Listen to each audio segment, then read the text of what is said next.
الحمد لله نحمده ونستعينه ونستغفره ونؤمن به ونتوكل عليه ونعوذ بالله من شرور أنفسنا ومن سيئات أعمالنا ونعوذ بالله من شرور أنفسنا ومن سيئات أعمالنا من يهده الله فلا مضل له ومن يضلله فلا هادي له ونشهد أن لا إله إلا الله وحده لا شريك له ونشهد أن سيدنا ومولانا وحبيبنا محمدا عبده ورسوله أرسله بالحق بشيرا ونذيرا بين يدي الساعة وداعيا إلى الله بإذنه وسراجا منيرا صلى الله تعالى عليه وعلى آله وأصحابه وبارك وسلم تسليما كثيرا كثيرا أما بعد فأعوذ بالله من الشيطان الرجيم بسم الله الرحمن الرحيم والعصر إن الإنسان لفي خسر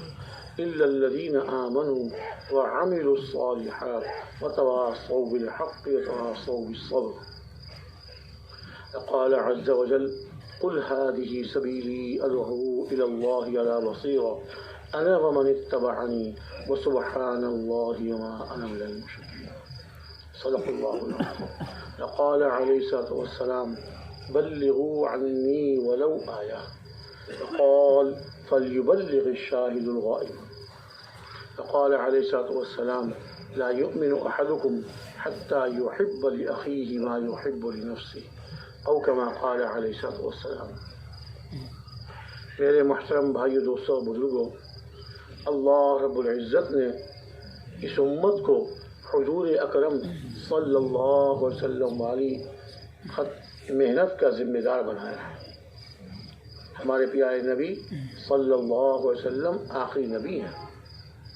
آپ پر آ کے نبوت کا سلسلہ ختم ہو گیا۔ آپ سے پہلے اللہ تعالیٰ انبیاء کو بھیجتے رہے، ایک نبی کے بعد دوسرے نبی کے بعد تیسرے نبی۔ وَلِكُلِّ قَوْمٍ هَادٍ، ہر قوم کے لیے اللہ تعالیٰ نے ہدایت کا راستہ دکھانے والے، ہدایت کا راستہ بتانے والے اللہ بھیجتے تھے۔ وَلِكُلِّ قَوْمٍ هَادٍ، ہر قوم کے لیے ہادی، ہدایت کا راستہ دکھانے والے اللہ تعالیٰ بھیجتے تھے۔ اور جب ہمارے پیارے نبی صلی اللہ علیہ وسلم تشریف لائے، آپ نے آ کر آپ کے آنے پر نبوت کا سلسلہ ختم ہو۔ آپ نے ارشاد فرما دیا انا خاتم النبیین لا نبی بعدی، آخری نبی ہوں، میرے بعد کوئی نبی نہیں، اور تم امت ہو اور تمہارے بعد کوئی امت نہیں، آخری نبی۔ اور ایک جگہ ارشاد فرمایا کہ میری اور مجھ سے پہلے انبیاء علیہ السلام کی مثال ایسی ہے کہ جیسے ایک عمارت بنائی جا رہی تھی اور عمارت پوری تیار ہو گئی، لیکن ایک اینٹ کی جگہ خالی رہ گئی، ایک اینٹ کی جگہ خالی رہ گئی، اور وہ اس عمارت کی وہ آخری اینٹ میں ہوں۔ وہ انبیاء علیہ السلام کی عمارت تھی اور ایک اینٹ کی جگہ باقی تھی، اور وہ ایک اینٹ کی جگہ میں ہوں۔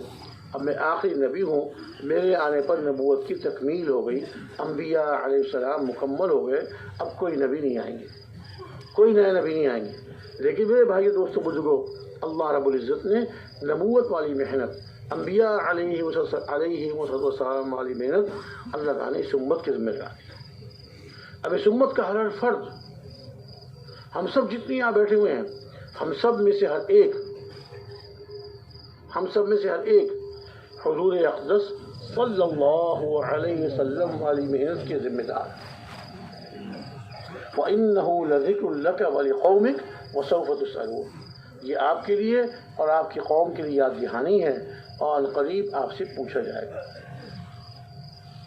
کل قیامت کے دن ہم سے سوال کیا جائے گا کہ جب میرا دین اللہ جل شانہ کی طرف سے سوال ہوگا کہ جب میرا دین مٹ رہا تھا اور میرے حبیب صلی اللہ علیہ وسلم کی سنتوں کا مذاق اڑایا جا رہا تھا، اس کا استہزاء کیا جاتا تھا، مذاق اڑایا جاتا تھا، اس وقت تم نے میرے دین کے لیے کیا محنت کی، میرے دین کے لیے کیا محنت کی، میرے دین کے لیے کیا خدمت کی؟ یہ اللہ تعالیٰ کی طرف سے سوال ہوگا۔ دین پر کتنا لگایا اور اپنی دنیا پر کتنا لگایا؟ دین کو زندہ کرنے کے لیے اور دین کو قائم کرنے کے لیے کتنا وقت خرچ کیا، کتنی جان لگائی، کتنی مشقت برداشت کی؟ اور دنیا کے لیے، اپنی دنیا کی مال و متاع کے لیے، دنیا کی چیزوں کو جمع کرنے کے لیے کتنا وقت لگایا؟ یہ ہم سے سوال ہوگا، پوچھو، ہم سے پوچھو۔ مکہ مکرمہ میں خود جناب رسول اکرم صلی اللہ علیہ وسلم اور آپ کے صحابہ رضی اللہ تعالیٰ عنہم اجمعین بڑی سخت مشقت میں، تکلیفوں میں، قریش تکلیف پہنچایا کرتے تھے۔ مکہ مکرمہ کے رہنے والے قریش حضور کے خاندان والے حضور کو تکلیف پہنچایا کرتے تھے، صحابہ کو تکلیف پہنچایا کرتے تھے۔ حضرت عمار بن یاسر رضی اللہ تعالیٰ عنہ، حضرت عمار خود، ان کے والد حضرت یاسر، ان کی والدہ سمیہ، پورا خاندان رضی اللہ تعالیٰ عنہ اجمعین ان کو کافر مارتے تھے، تکلیف پہنچاتے تھے۔ حضور ان کے پاس سے گزرے، حضور ان کے پاس سے گزرتے ارشاد فرماتے صبراً آل یاسر، صبراً آل یاسر فإن موعدکم الجنہ، او کما قال علیہ السلام، اے یاسر کے خاندان والوں صبر کرو، اے یاسر کے خاندان والوں صبر کرو، تم سے وعدہ جنت کا ہے۔ ہمارے پیارے نبی صلی اللہ علیہ وسلم نے جو وعدہ فرمایا وہ جنت کا وعدہ فرمایا، جنت ملے گی۔ ایک مرتبہ ہمارے پیارے نبی صلی اللہ علیہ وسلم حرم شریف کے اندر بیت اللہ کی دیوار سے اللہ تعالیٰ ہم سب کو وہاں لے جائے، قبولیت کے ساتھ بار بار لے جائے اللہ تعالیٰ، کہ وہی خالد شاہ اللہ ہم کو لے جائے وہاں پر، بار بار لے جائے، اپنے گھر بلائے اللہ تعالیٰ، اپنے پیارے نبی صلی اللہ علیہ وسلم کے روضہ اقدس کی زیارت کرائے اللہ تعالیٰ، بار بار وہاں حاضری کی توفیق عطا فرمائے۔ اللہ کی توفیق سے آدمی جاتا ہے، اپنی جیب کے یقین نہیں کرنا چاہیے، جیب کے بلبوتے پہ نہیں جاتا آدمی، اللہ تعالیٰ کے توفیق پر جاتا ہے، اللہ تعالیٰ کی توفیق پر۔ تو بیت اللہ سے ٹیک لا کے آپ بیٹھے ہوئے تھے، کچھ صحابہ آئے، آ کے عرض کرنے لگے کہ یا رسول اللہ، کب تک ہم یہ تکلیف برداشت کرتے رہیں گے؟ کب تک یہ مصیبتیں ہم پر آتی رہیں گی؟ متی نصر اللہ، اللہ کی مدد کب آئے گی؟ اللہ کی مدد کب آئے گی؟ صحابہ نے حضور سے پوچھا اللہ کی مدد کب آئے گی؟ حضور اقدس صلی اللہ علیہ وسلم جو بیت اللہ کی دیوار سے ٹیک لگا کے نیم دراز تھے، اٹھ کے بیٹھ گئے، ارشاد فرمایا کہ تم سے پہلے لوگ جنہوں نے دین کی محنت کی ان کو سخت تکلیفیں دی گئیں، بعضوں کو زمین میں کھڈا کھود کر اس میں کھڑا کیا گیا اور ان کے سر پر آڑا رکھا گیا، زمین میں کھڈا کھود کے اس میں ان کو کھڑا کیا گیا اور ان کے سر پہ آڑا رکھا گیا اور آڑے سے ان کو چیر دیا گیا، 2 ٹکڑے ہو گئے، لیکن اتنی سخت تکلیف نے بھی ان کو اپنے دین سے نہیں ہٹایا۔ اور بعض لوگوں کو لوہے کی کنگھی سے ان کے بدنوں کے گوشت کو نوچا گیا،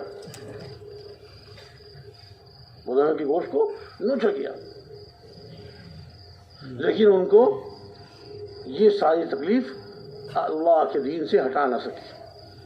لیکن تم جلدی کرتے ہو، اور وقت آنے والا ہے کہ جب ہیرا مقام جو یمن کے دور علاقہ تھا، ہیرا مقام سے ایک عورت چلے گی تنہا، اور اس کی حفاظت کرنے والا اللہ کے سوا کوئی نہیں ہوگا، تنہا وہاں سے چلے گی، زیور سے لدی ہوگی، اور آ کے مکہ مکرمہ پہنچے گی اور آ کے یہاں بیت اللہ کا طواف کرے گی، اور اللہ کے سوا اس کی حفاظت کرنے والا کوئی نہیں ہوگا۔ ایسا امن قائم ہو جائے گا کہ ہیرا مقام سے چلنے والی اکیلی تنہا عورت کوئی اس کی طرف ٹیڑھی نگاہ سے، غلط نگاہ سے دیکھنے والا نہیں ہوگا۔ ایسا اللہ تعالیٰ امن کو قائم کر دیں گے، لیکن تم جلدی کرتے ہو۔ تو میرے محترم بھائی دوستو بزرگو، اللہ رب العزت نے اس امت کو ذمہ دار بنایا ہے، اس امت کا ہر فرد ذمہ دار ہے۔ اس محنت کو کریں گے تو اللہ رب العزت دین کو زندہ فرمائیں گے، اور جب دین زندہ ہوگا تو اللہ تعالیٰ کی طرف سے رحمتوں اور برکتوں کے دروازے کھل جائیں گے۔ آج امت میں سے دین کی محنت نکلی، اور جب دین کی محنت نکلی تو امت میں سے دین نکل گیا، اور دین ایک دن میں نہیں نکلا، دھیرے دھیرے آہستہ بتدریج امت میں سے دین نکلتا چلا گیا۔ امت میں سے دین نکلتا چلا گیا۔ اب امت کے بعض افراد ایسے بھی ہوتے ہیں جو دین کی بات سن کے سوچتے کہ ایسا بھی ہو سکتا ہے، یہ بھی ممکن ہے۔ یعنی جو حضرات دین پر عمل کر کے چلے گئے اور مشقتیں برداشت کی اللہ کے دین کو زندہ کرنے کے لیے، ہر قسم کی تکلیف برداشت کی، بعد میں آنے والے آج کے لوگ کہتے ہیں ایسا بھی کوئی ہوگا جس نے اتنی تکلیف برداشت کی، ایسا بھی ہو سکتا ہے۔ میرے محترم بھائی دوستو بزرگوں، اللہ رب العزت نے یہ محنت ہمارے ذمہ لگائی ہے، ہم سب اس کے ذمہ دار ہیں اور ہم سے اس کے بارے میں پوچھ ہوگی۔ اور اس محنت میں سب سے پہلی چیز جو ہے وہ ایمان یقین کا بنانا ہے۔ کیا بنانا ہے بھائی؟ ایمان یقین کا۔ اللہ کرنے والے ہیں، اللہ کے قبضے میں سب کچھ ہے۔ اللہ رب العزت جو چاہتے ہیں وہ ہوتا ہے اور جو اللہ نہیں چاہتے وہ نہیں ہوتا۔ اللہ تعالیٰ کے ارادے کا نام وجود ہے، اللہ تعالیٰ کے ارادے کا نام وجود ہے، جو اللہ چاہتے ہیں وہ ہوتا ہے۔ حضرت ابراہیم علیہ السلام نے اللہ تعالیٰ سے پوچھا، اے اللہ آپ مردوں کو زندہ کیسے کریں گے؟ کیف تحیی الموتیٰ، آپ مردوں کو زندہ کیسے کریں گے؟ اللہ تعالیٰ نے ارشاد فرمایا، قال اولم تؤمن، کیا آپ کو ایمان نہیں لاتے میرے زندہ کرنے پر؟ قال بلا ولکن لیطمئن قلبی، مجھے یقین تو ہے کہ بے شک آپ زندہ کریں گے اور آپ زندہ کرتے ہیں، لیکن اپنے دل کے اطمینان کے لیے پوچھ رہا ہوں کیسے زندہ کرتے ہیں؟ اللہ اب عزت ارشاد میں، اچھا ایسا کرو، 4 پرندے لو، 4 پرندے، مور، مرغ، کوا اور کبوتر۔ ان 4 پرندوں میں کیا مصلحت، کیا حکمت، یہ اللہ ہی جانتے ہیں۔ اللہ کی طرف سے حضرت ابراہیم علیہ السلام سے ارشاد فرمایا گیا کہ 4 پرندے لو، ایک مرغ، آپ بیٹھ جاؤ بھائی، اے والے بیٹھ جاؤ، جزاک اللہ خیر، تھک جاؤ وہ کھڑے کھڑے، تازہ بچھاؤں آپ کے لیے، دعا لے گئی بھائی کا رومال میں سامنے جائے بھائی، جزاک اللہ۔ مرغ، مور، کوا، کبوتر، اور ارشاد ہوا ان 4 کو کھلاؤ پلاؤ، اپنے سے مانوس کرو۔ اللہ تعالیٰ نے ارشاد فرمایا اپنے سے مانوس کرو،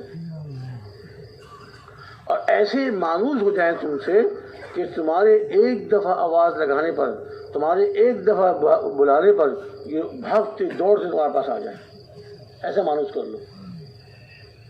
گھر کی مرغی ہوتی ہے نا، جو گھر والے سے دانا ڈالتے ہیں، کھلاتے ہیں، پلاتے ہیں، پھر اس کو بلاتے ہیں، آ مرغی بھاگی جاتی ہے، وہ سمجھ جاتی ہے کہ میرا مالک جو ہے وہ مجھے کھانے کے لیے دے رہا ہے، مرغی بھاگی آ جاتی ہے۔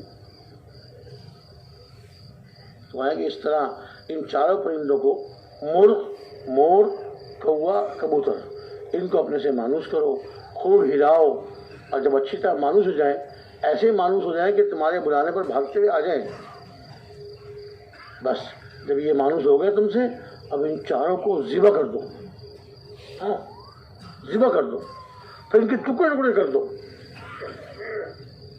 اور ان 4 کے ٹکڑے آپس میں خوب ملا دو۔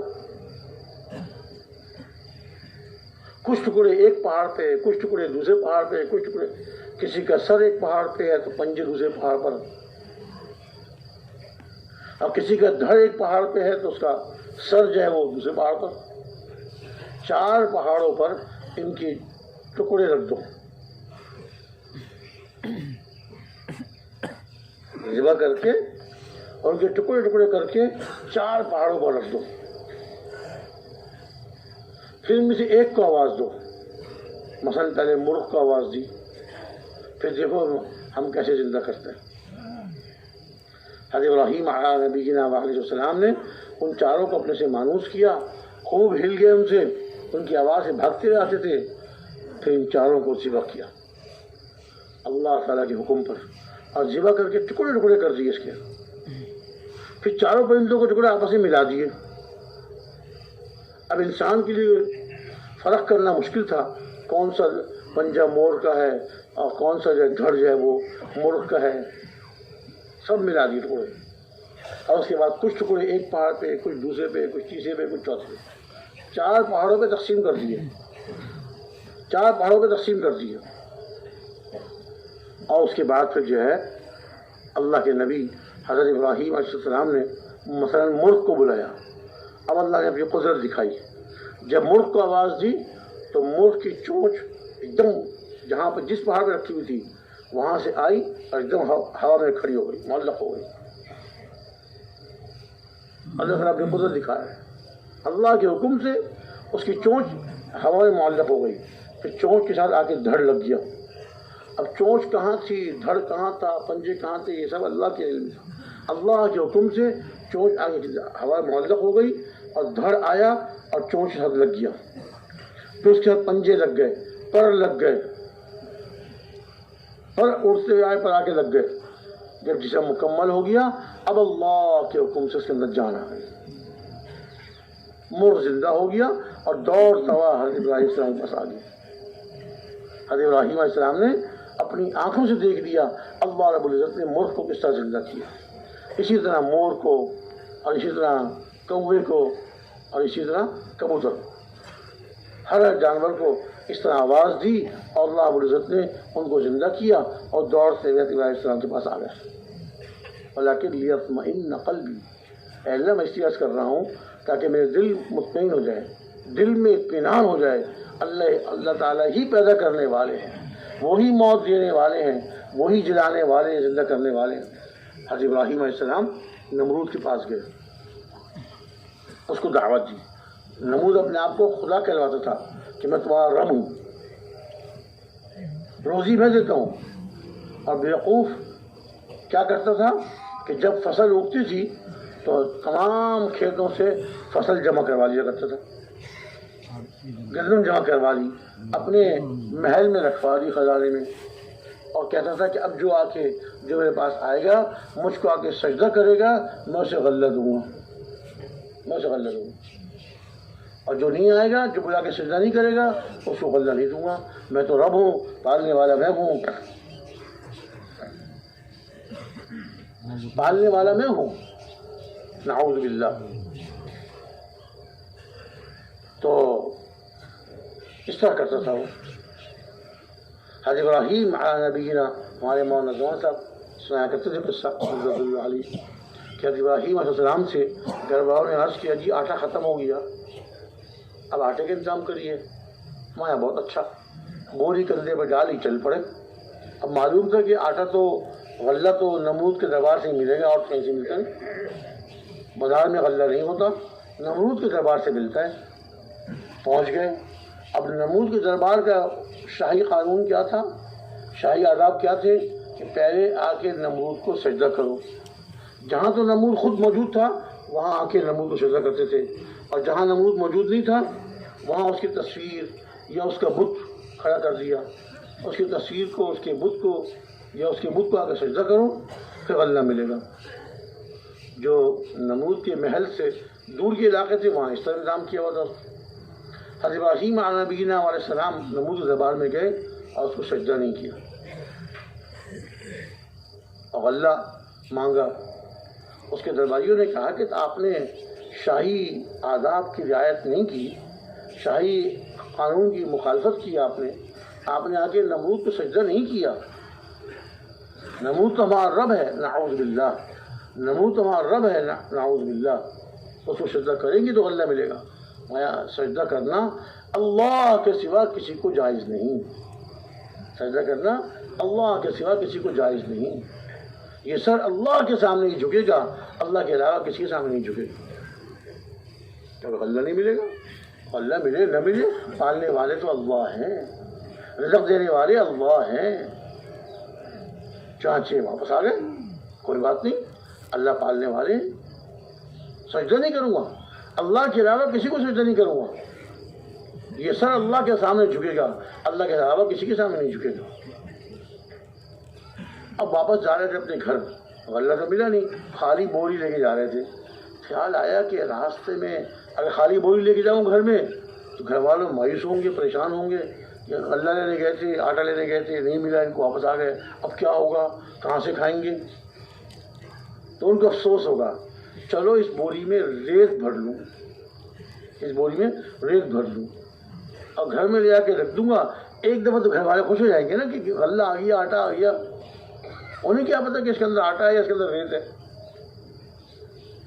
تو مولانا نظر سنایا کرتے تھے کہ حضرت ابراہیم علیہ السلام نے اس بوری میں بجائے آٹے اور غلے کے اس میں ریت بھر دی اور اس کے منہ باندھ کر کندھے پہ رکھ کر گھر لے گئے اور گھر میں لے جا کے ایک کونے میں رکھ دی.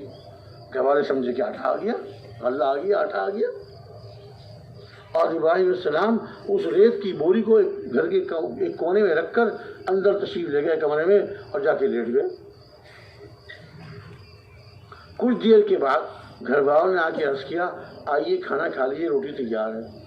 ہائے روٹی کہاں سے تیار، غلہ کہاں سے آیا، آٹا کہاں سے آیا؟ کہ وہ جو بوری میں آپ آٹا لے کر آئے تھے اسی کی روٹی پکائی ہم نے. بوری میں جو آٹا لے کر آئے تھے آپ اسی کی روٹی پکائی ہم نے. اللہ تعالیٰ بڑی قدرت والے ہیں، جو چاہتے ہیں کرتے ہیں. جو کھیت میں محنت کر کے اور غلہ اگا کر غلہ گھروں پہنچا کے وہ اس پر بھی قادر ہے کہ بوری کے اندر ریت بھرے اور نکلے اس میں سے آٹا، ریت کو آٹا بنا دے. بڑی قدرت والے، جو وہ چاہتے ہیں وہ ہوتا ہے. سمجھ گئے کہ اللہ رب العزت نے اپنی قدرت سے ہمارے کھانے پینے کا انتظام کر دیا. نمرود کے دربار میں گئے، اس کو اللہ کی طرف دعوت دی، اللہ کی طرف بلایا.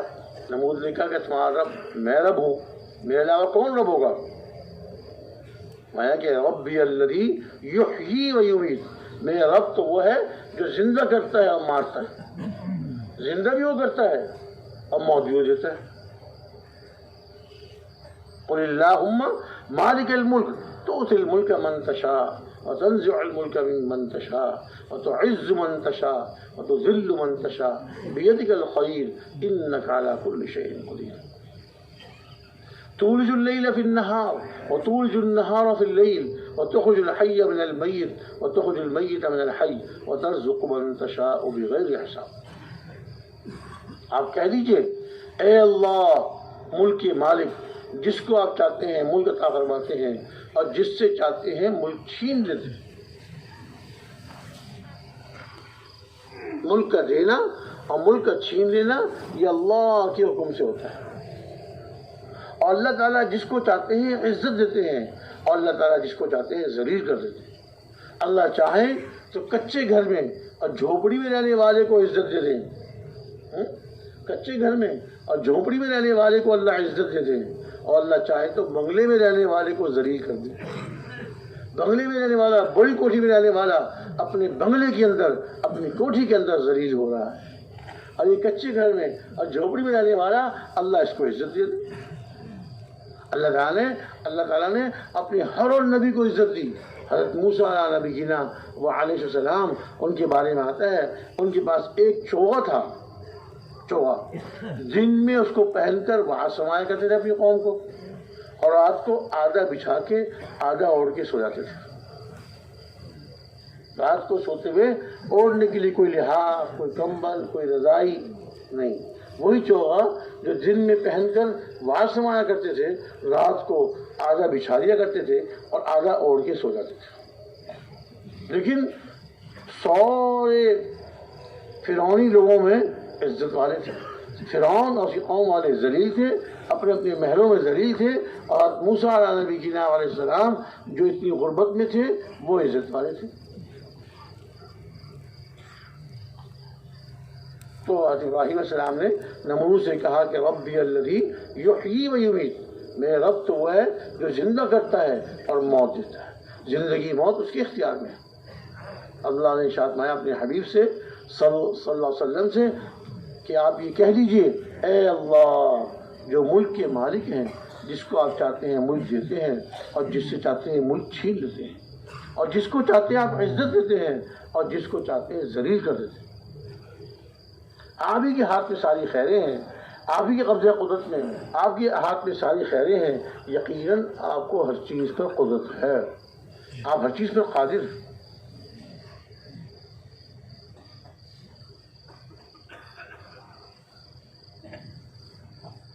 اور کیا فرمایا تولج اللیل فی النہار وتولج النہار فی اللیل، کہ رات کو داخل کرتے ہیں دن میں، چمکتا ہوا سورج، سارا عالم روشن، گھر کے اندر بند کمرے کے اندر سورج کی روشنی کا اثر، سورج کی روشنی کا اثر. اور پھر اللہ تعالیٰ سورج کو غروب کر دیتے ہیں، چھپا دیتے ہیں، اندھیرا چھا جاتا ہے اور رات دن میں داخل ہو جاتی ہے. دن غائب ہو جاتا ہے، دن کی روشنی ختم اور رات کا اندھیرا آ جاتا ہے. پھر دن کو رات میں داخل کرتے ہیں، صبح صادق ہوتی ہے، روشنی پھیلنی شروع ہوتی ہے. پھر اللہ تعالیٰ سورج نکال دیتے ہیں، سارا عالم سورج کی روشنی سے جگمگا اٹھتا ہے.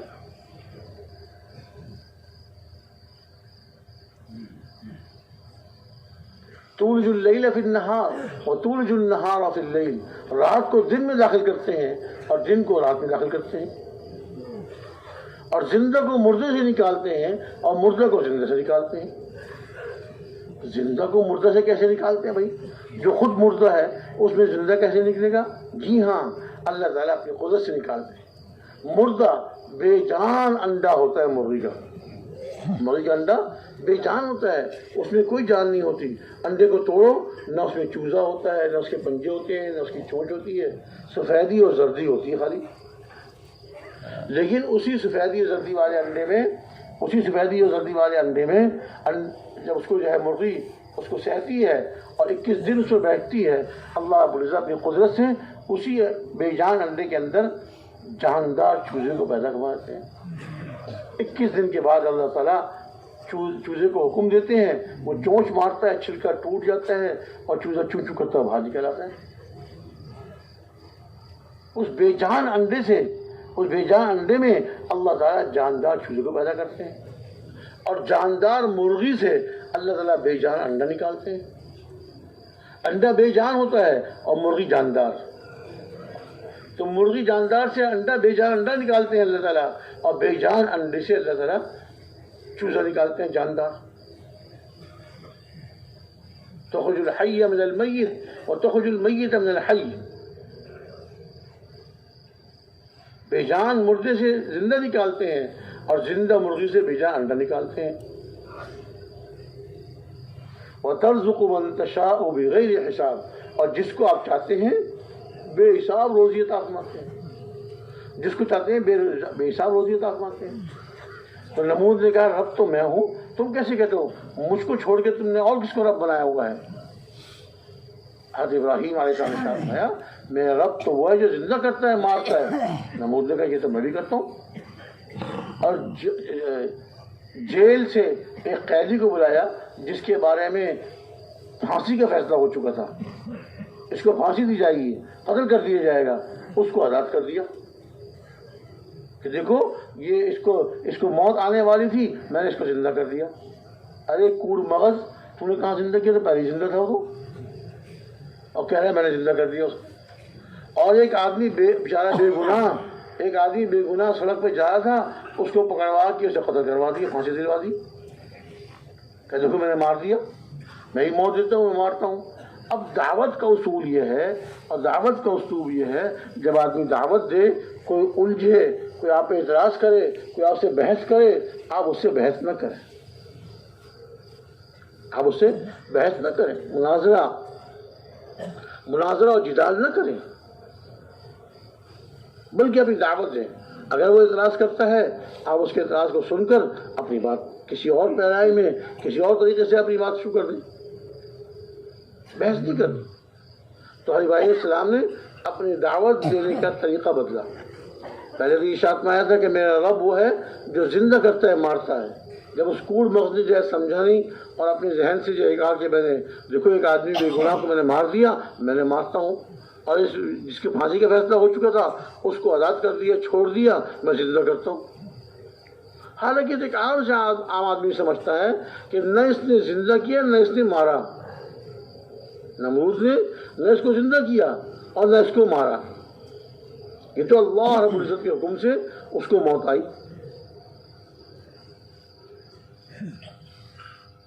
تو حضرت ابراہیم علیہ السلام نے اپنا دعوت کا اسلوب بدلا اور فوراً ارشاد فرمایا کہ میرا رب تو وہ ہے جو سورج کو مشرق سے نکالتا ہے. تو اپنے آپ کو رب کہلاتا ہے، تو سورج کو مغرب سے نکال کر دکھا. فبہت الذی کفر، جس نے کفر کیا تھا، اللہ کی نافرمانی کر رہا تھا، وہ مبہوت ہو گیا، حیران رہ گیا. اب کیا جواب دیں؟ زندہ کرنے مارنے کا تو میں نے بتا دیا، ایک بے گناہ قتل کروا دیا، اور ایک جو ہے جس کے لیے پھانسی کا فیصلہ ہو چکا تھا اسے آزاد کر دیا۔ اس کا تو میں کہا زندہ کرتا ہوں، مارتا ہوں۔ اس کے کیا جواب دوں کہ فرمایا کہ میرا رب تو وہ ہے جو سورج کو مشرق سے نکالتا ہے، اگر تو اپنے آپ کو رب کہتا ہے تو سورج کو مغرب سے نکال کر دکھا۔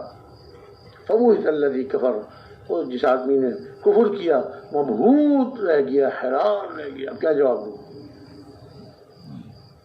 تو یقین بنانا ہے اللہ رب العزت سب کچھ کرنے والے ہیں، جو اللہ چاہتے ہیں وہ ہوتا ہے، جو اللہ نہیں چاہتے وہ نہیں ہوتا۔ یقین بنانا، دعوت دے کر دل کے یقین کو درست کرنا ہے۔ آج ہمارا دل کا یقین نہ معلوم کہاں کہاں اٹکا ہوا ہے، حکومت پر، مال دولت پر، جائیداد پر، اور مختلف چیزوں میں ہمارا دل کا یقین اٹکا ہوا ہے۔ تو اللہ کی بڑائی کو بیان کر کے، اللہ کی عظمت کو، اللہ کی صفات کو بیان کر کے ہم نے اپنے دل سے اللہ کے ہر غیر کے یقین کو نکالنا ہے۔ کوئی کچھ نہیں کر سکتا اللہ کے حکم کے بغیر، کوئی مخلوق بھی اللہ کے حکم کے بغیر کچھ نہیں کر سکتی۔ ساری دنیا کے انسان مل جائیں اور ایک آدمی کو نفع دینا چاہیں، اگر اللہ تعالیٰ نے اس کے لیے وہ نفع لکھا ہے تو اس کو نفع مل کر رہے گا، اور اگر ساری دنیا والے مل کر، ساری زمین والے مل کر ایک آدمی کو نقصان بچانا چاہیں تو اس کو نقصان وہی پہنچے گا جو اللہ رب العزت نے اس کے لکھ دیا ہے۔ اگر اللہ تعالیٰ نے نقصان نہیں لکھا تو ساری زمین والے ایڑی چوٹی کو زور لگا لیں، اس کو نقصان نہیں پہنچا سکتے۔ اور اللہ تعالیٰ نے نفع نہیں لکھا، ساری زمین والے مل کے اس کو نفع دینا چاہیں، اللہ تعالیٰ نے اس کے لیے نفع نہیں لکھا تو کبھی اس کو نفع نہیں مل سکتا۔ ہوتا وہ ہے جو اللہ چاہتے ہیں، اللہ کے چاہنے سے ہوتا ہے، اللہ کے ارادے سے ہوتا ہے۔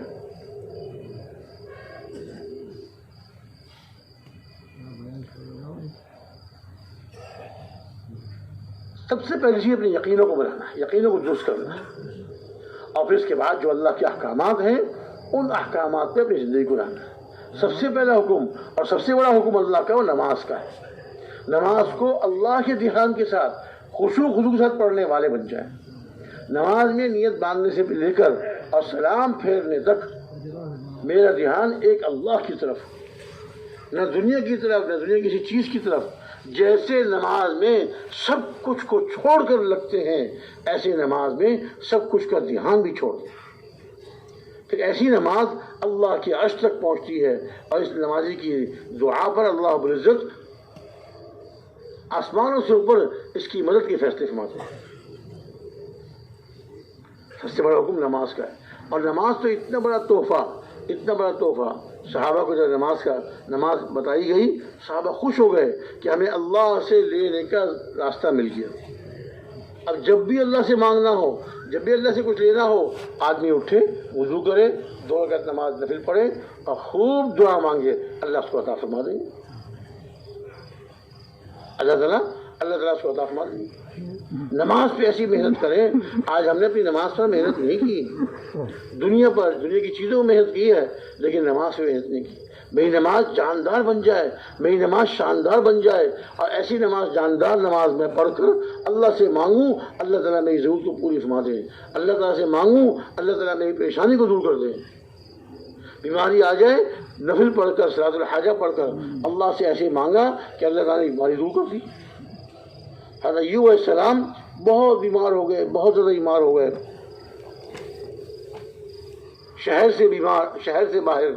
شہر والوں نے شہر سے باہر نکال دیا۔ اب ان کی اہلیہ ان کے ساتھ تھیں، وہ ان کی خدمت کرتی تھیں، اور شہر سے باہر ان کو چھوڑ کر پھر شہر میں جاتی تھیں۔ کچھ گھروں میں کام کر کے کچھ کھانے کو مل جاتا، کچھ پیسے مل جاتے، کھانے کا انتظام کر کے، اور جنگل میں آتی ہیں، اپنے شوہر کو بھی کھلاتی ہیں، خود بھی کھاتی ہیں۔ لمبی بیماری تھی، اور جب اللہ رب العزت کا ارادہ ہوا، اللہ تعالیٰ نے حکم دیا حضرت ایوب علیہ السلام کو کہ اپنے پاؤں کو زمین پر ماریے، اور پاؤں زمین پہ ماریے، اور جب زمین پہ پاؤں ماریں گے اللہ تعالیٰ اپنی قدرت سے وہاں سے پانی کا چشمہ نکالتے ہیں۔ اور پاؤں کے مارنے سے کیا ہوتا ہے؟ کچھ بھی نہیں ہوتا، لیکن وہاں سے حکم آ گیا، اللہ کا فیصلہ آ گیا، اب پاؤں ماریں گے اللہ کے حکم پر تو زمین سے چشمے پھوٹ پڑیں گے۔ حضرت موسیٰ علیہ السلام تو ان کو حضرت ایوب السلام کو اللہ نے حکم دیا، یہ چشمہ نکلا ہے پانی کا، ٹھنڈا پانی ہے، اس کے اندر غسل کیجئے، آپ کو صحت ہم دیں گے۔ بیماری بھی اللہ کے حکم سے آتی ہے اور صحت بھی اللہ کے حکم سے آتی ہے۔ ایک غسل میں اللہ تعالیٰ کی بیماری کو ٹھیک کر دیا۔ صحت مند اہلیہ شہر سے کام کر کے، کچھ اپنے لیے اپنے شوہر کے لیے کھانے کا انتظام کر کے واپس پہنچتی ہیں تو دیکھیے کہ میرے بیمار شوہر تو یہاں کہیں لیٹے ہوئے نہیں ہیں، میرے بیمار شوہر تو کہیں لیٹے ہوئے نہیں ہیں، ایک نوجوان آدمی بیٹھا ہوا ہے۔ اب بڑی پریشان ہو گئی، کہیں جنگل سے کوئی جانور تو نہیں آ گیا، کوئی جنگل کا درندہ تو نہیں آ گیا، میرے شوہر کو چیر پھاڑ دیا۔ انہی نوجوان سے پوچھنے لگی، آپ نے میرے بیمار شوہر کو دیکھا ہے؟ میں یہاں چھوڑ کر گئی تھی۔ میں کہا اللہ کی بندی، مجھے ہی دیکھ غور سے، میں ہی تیرا شوہر ہوں، میں ہی تیرا شوہر ہوں۔ اس اللہ نے جس نے مجھے بیماری بھیجی تھی، اس نے ایک غسل سے میری ساری صحت بیماری دور کر دی اور مجھے صحت مند بنا دی۔ بیمار ہونے سے پہلے ان کے بال بچے بھی تھے، ان کا مال بھی تھا، وہ سارا مال بھی ختم ہو گیا، بچے بھی مر گئے۔ اب اللہ تعالیٰ نے پوچھا، اے ایوب کیا چاہتے ہو؟ تمہاری جو اولاد جس کا انتقال ہو گیا اس کو زندہ کر دیں یا تمہیں اور اولاد دے دیں، تمہیں اور مال دے دیں؟ کہا کہ اللہ مجھے اور مال دے دیجیے، اور اولاد دے دیجیے۔ پھر اللہ تعالیٰ نے کو مال بھی دیا، اولاد بھی دی، صحت بھی دی، مال بھی دیا، اولاد بھی دیا، اولاد بھی دی۔ ایک دن جو ہے بیٹھے ہوئے تھے تو آسمان سے اللہ تعالیٰ نے سونے کی ٹڈیاں برسائیں، سونے کی ٹڈیاں آسمان سے۔ حالانکہ حضرت ایوب علیہ السلام کو اللہ نے بہت مال دے دیا تھا، لیکن جب آسمان سے ٹڈیاں برسنے لگیں تو اس کو بھی جمع کرنے لگے۔ اللہ رب العزت نے فرمایا، شاید میں اے ایوب جو ہم نے آپ کو مال دیا وہ کافی نہیں ہے؟ اے اللہ میں تو آپ کی خیر سے مستغنی نہیں ہو سکتا، میں آپ کی طرف سے خیر آئے میں اس سے مستغنی نہیں ہو سکتا۔ تو سونے کی ٹڈیاں اللہ نے برسائیں، اللہ ہر چیز پہ قادر ہے۔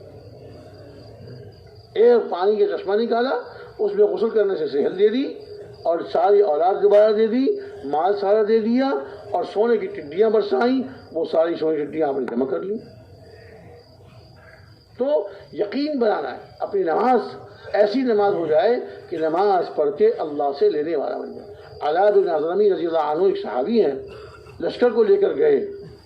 حضرت ابو ہریرہ ارشاد فرماتے ہیں کہ اس سفر میں 3 اللہ کی مددیں ہوئیں، 3 مددیں ہوئیں، اور میں فیصلہ نہیں کر پایا کون سی مدد اللہ کی زیادہ عجیب ہے۔ پہلی مدد یہ ہوئی، ہم جا رہے تھے تو پانی ختم ہو گیا۔ عرب کے ریگستان میں پانی ختم ہو جائے بس پھر تو موت ہے، مرنا ہے۔ ہم گئے علاء بن حضرمی رضی اللہ عنہ کے پاس اور جا کے عرض کیا کہ جی پانی ختم ہو گیا، ہم بھی پیاسے، ہمارے جانور بھی پیاسے۔ بہت اچھا، کھڑے ہوئے 2 رکعت نماز پڑھی، اللہ سے دعا۔ وہ حضرات اللہ پہ یقین رکھنے والے تھے اور نماز پڑھ کے اللہ سے لینے والے تھے، نماز پڑھ کے اللہ سے لینے والے تھے۔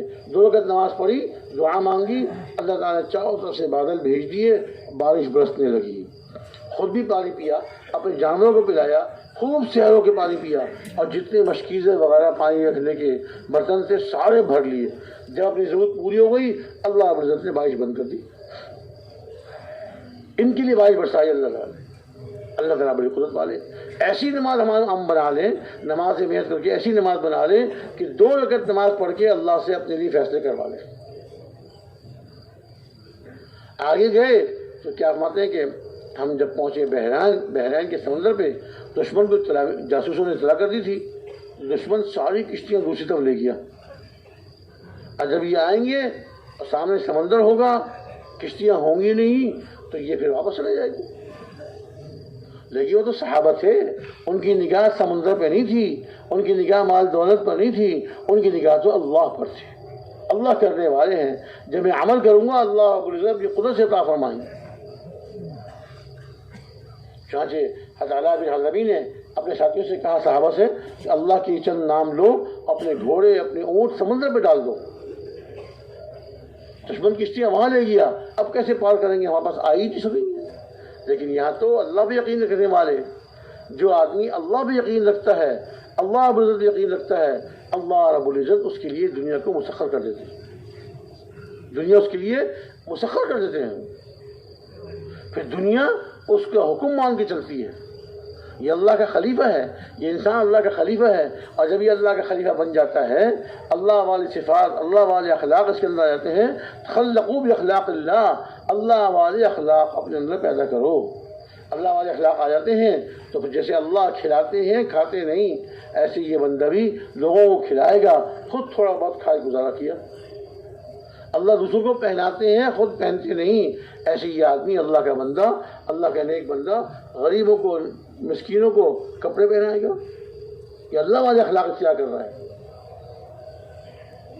تو میرے بھائی دوست بزرگوں کیا فرمایا، ایسی نماز ہو کہ ہمیں اپنی نماز پہ یقین ہو اور نماز پڑھ کر اللہ سے لینے والے بن جائیں۔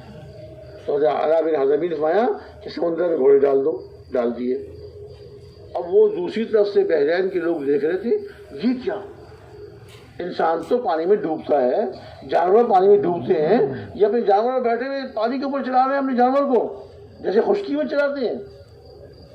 ایسے مروب ہوئے، ایسے ڈر گئے، انہوں نے کہا جی آپ سے ہم لڑائی نہیں کر سکتے، آپ ہم سے صلح کر لی، جزیہ مقرر کر دیا، اپنے آدمیوں کو وہاں انتظام میں لگا دیا۔ دو مددیں ہوئیں، تیسری مدد یہ ہوئی کہ جب ہم واپس آ رہے تھے تو راستے میں ہمارے امیر صاحب کا انتقال ہو گیا۔ موت تو حق ہے، جس کی موت کا وقت آتا ہے تو وہ فرشتے سو لے جاتے ہیں، چاہے سفر میں ہو چاہے اپنے گھر میں ہو۔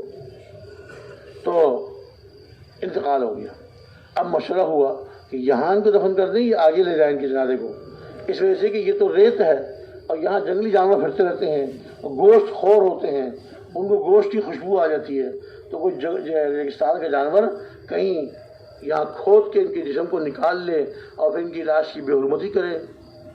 لیکن اللہ کا حکم یہ ہے، اللہ کے رسول کا حکم یہ ہے، اللہ کو اللہ کے رسول کو پسند یہ ہے کہ جس آدمی کا جہاں انتقال ہو اس کو وہیں دفن کر دیا جائے۔ جنازے کو ایک علاقے سے دوسرے علاقے میں منتقل کرنا یہ اللہ کو اللہ کے رسول کو پسند نہیں ہے، بغیر کسی شرعی مجبوری کے۔ تو چنانچہ مشورہ ہوا کیا کرنا چاہیے، مشورے میں طے ہوا کہ اللہ کا اللہ کے رسول کی جائے بات پر عمل کرنا چاہیے اور کہیں دفن کر دیں، جنازہ منتقل نہ کریں۔ کھڈا کھودا، ان کو اس میں رکھ دیا، قبر بنا دی، آگے چل پڑے، غسل دے کے کفن پہنایا، نماز پڑھی اور اس کے بعد دفن کر دیا۔ آگے چلے، کچھ فاصلہ طے کرنے کے بعد اب ساتھیوں میں چیمی گوئیاں شروع ہو گئیں، یہ ہم نے کیا کیا، اپنے امیر صاحب کے ساتھ ہم نے انصاف نہیں کیا۔ تو جو ان کے بعد جو امیر تھے انہوں نے ساتھیوں کو جمع کیا کہ بھائی پہلے مشورہ کیا تھا اس میں یہ طے ہوا تھا، اب اگر آپ لوگوں کی رائے بدل رہی ہے دوبارہ مشورے میں بیٹھ جاؤ، دوبارہ مشورہ کر لیں گے۔ یہی اصول ہے، فرماتے ہیں کہ جب مشورے سے ایک چیز طے کر لی جائے تو حتی الامکان اس کو بدلنا نہیں چاہیے، وہ مجبوری ہو بہت زیادہ تو پھر آدمی کر سکتا ہے۔ تو پھر کیا ہوا، اب یہ آگے جا کے پھر دوبارہ مشورہ ہوا اب کیا کرنا چاہیے، ہم نے اچھا نہیں کیا، تو مشورے میں طے ہوا کہ 4 آدمی مقرر کر دو، جا کے قبر کھول کے جنازے کو لے آئیں، پھر آگے جو محفوظ علاقہ آئے گا وہاں دفن کر دیں گے۔ اب یہ اللہ کی طرف سے اللہ نے ان کے دلوں میں ڈالا، اللہ تعالیٰ اپنی قدرت ظاہر کرنا چاہتے تھے، اپنی قدرت ظاہر کروانا چاہتے تھے۔ یہ ساتھی گئے واپس جا کے قبر کو کھولا، جتنی گہرائی میں دفن کیا تھا اس سے زیادہ گہرا کھڈا کھول دیا، ان کا جسم وہاں نہیں تھا۔ حالانکہ قبر کو کسی چھڑا نہیں تھا، کوئی جانور نہیں آیا تھا، کسی انسان نے قبر کو نہیں کھولا تھا، لیکن جب اللہ تعالیٰ کسی کی حفاظت کرنے پر آئے تو اسے کوئی نقصان نہیں کر سکتا۔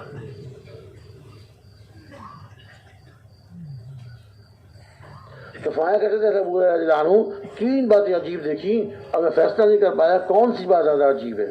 بارش آ گئی ان کی دعا پر، اللہ نے بارش بھیج دی ہماری ضرورت کے لیے، ہماری ضرورت پوری ہوئی، بارش بند۔ اور ایسے ہی اللہ رب العزت نے سمندر میں سے ان کو گزار دیا بغیر کسی ظاہری سبب کے، بحرین کے سمندر پہ سے۔ اور تیسری مدد یہ کہ اللہ رب العزت نے اپنے نیک اور صالح بندے کی حفاظت کا اللہ نے غیب سے انتظام کر دیا۔ قبر کھولی سوئے ان کو جماعت آئی نہیں، اللہ نے کہاں پہنچا دیا یہ اللہ کے علم میں ہے۔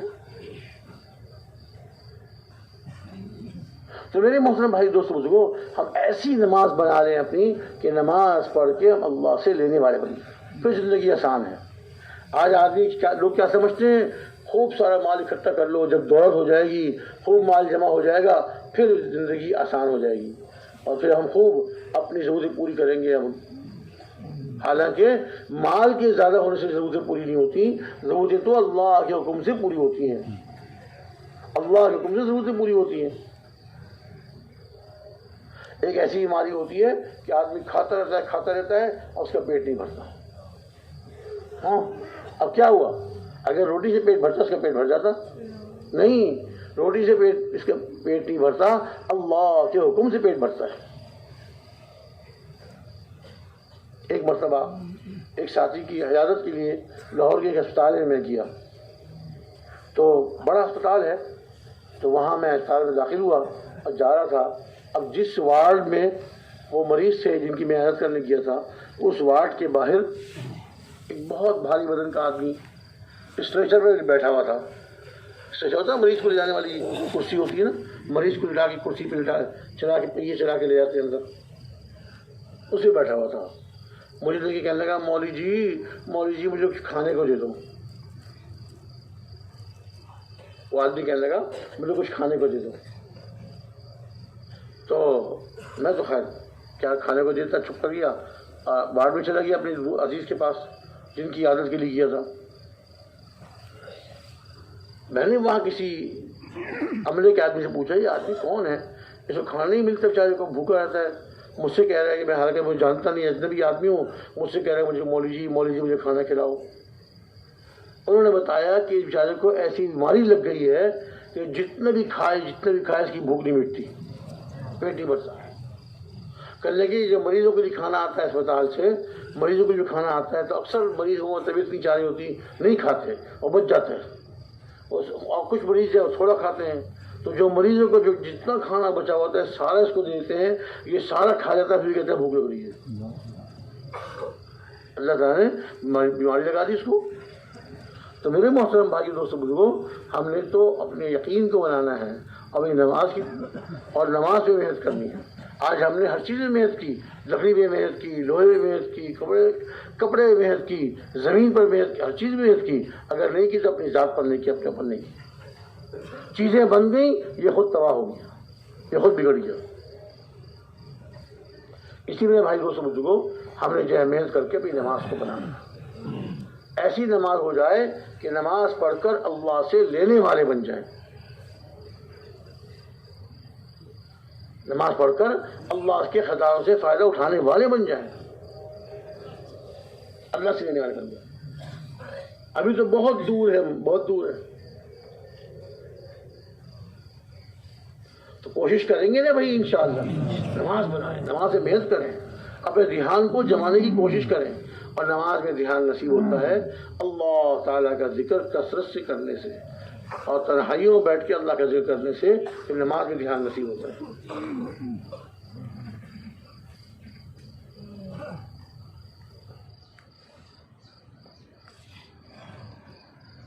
تو میرے محترم بھائی دوستو بزرگوں، ہم نے اپنے اعمال کی فکر کرنی ہے، نماز ہم اہتمام سے پڑھنے والے بن جائیں، اللہ کا ذکر کرنے والے بن جائیں، قرآن پاک کی تلاوت، اللہ تعالیٰ نے اپنی کتاب اتاری ہے تاکہ اس کو سیکھ کر اس کو پڑھیں، اس پہ عمل کریں اور اس کو پوری دنیا میں پہنچائیں۔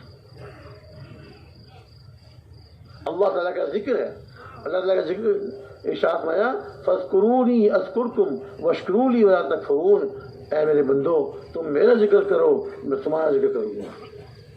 کتنی بڑی بات ہے۔ اللہ رب العزت جو دو جہاں کے آقا، مالک الملک، وہ اس کا ذکر کریں۔ اور اسی طرح میرے بھائی دوستو بزرگوں،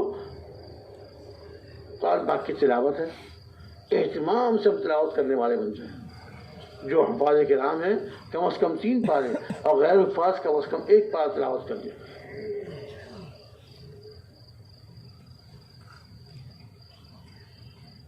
اس کا اہتمام ہر موقع کے اور ہر وقت کے مسنون اعمال، مسنون دعائیں، ان کا اہتمام کریں۔ جو اعمال کا اہتمام کریں گے اللہ رب العزت ایک نہ ایک دن ہم کو دل کا یقین عطا فرما دیں گے، اور ایمان یقین کا بن جانا اور ایمان یقین کا مضبوط ہو جانا یہ اللہ کا بہت بڑا انعام ہے، اللہ تعالیٰ کا بہت بڑا انعام ہے۔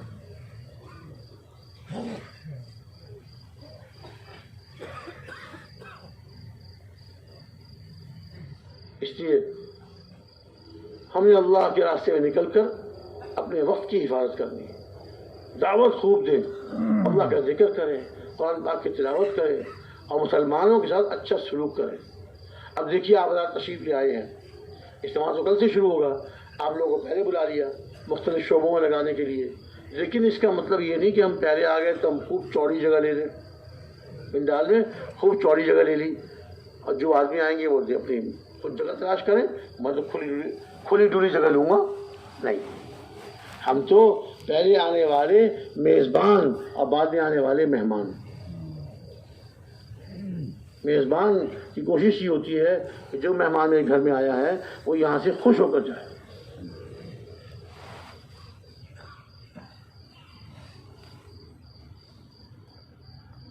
تو مسلمانوں کی آپس کے اختلافات ختم ہو جائیں اور مسلمانوں کی جنگ و جدال دور ہو جائیں، اس کا راستہ ایک ہی ہے کہ ہم دین پر پورے دین میں چلنے والے اور دین کی محنت کرنے والے بن جائیں۔ پھر اللہ تعالیٰ ہمارے دلوں کو ایسے جوڑ دیں گے جیسے صحابہ کے دلوں کو جوڑا تھا۔ اللہ تعالیٰ نے خود ارشاد فرمایا کہ اللہ تعالیٰ نے تم پر احسان فرمایا کہ تم جو ہے آپس میں دشمن تھے، اللہ تعالیٰ نے تم کو اپنی قدرت سے بھائی بھائی بنا دیا، فاصبحتم بنعمتہ اخوانا، تم بھائی بھائی بن گئے۔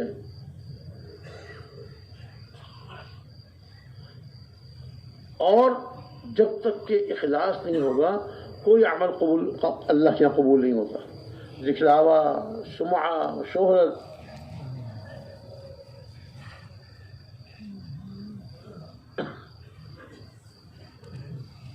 اخلاص کے ساتھ، کہ مخلصین جو ہیں وہ ہدایت کے چراغ ہیں، ان کے ذریعے سے اللہ تعالیٰ فتنوں کو دور کرتے ہیں۔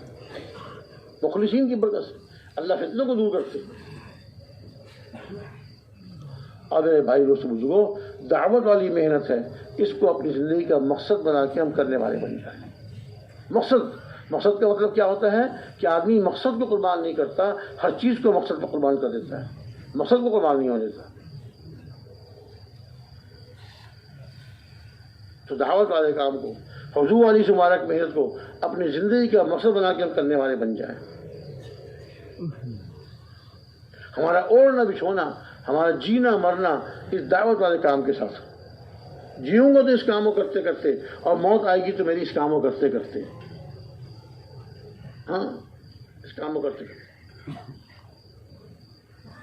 ہمارے ایک بھائی صاحب تھے، کیا رائے گنج کے بازار میں گئے گشت کرنے کے لیے، گشت کیا، لوگوں کو جمع کیا، دعوت دے رہے ہیں، ایمان یقین کی بات کر رہے ہیں، بہت اچھی دعوت دے رہے ہیں، اور دعوت دیتے دیتے بیٹھ گئے، لیٹ گئے، قبلے کی طرف منہ کیا اور زور سے کلمہ پڑھا اور انتقال ہو گیا۔ کرتے کرتے مرنا ہے اور مرتے مرتے چلنا ہے۔ تو آپ حضرات میں سے کون کون تیار ہیں جو نیت کرتے ہیں کہ انشاءاللہ موت تک اس کام کو کریں گے؟ ہاں، اور موت تک مقصد بنا کے کریں۔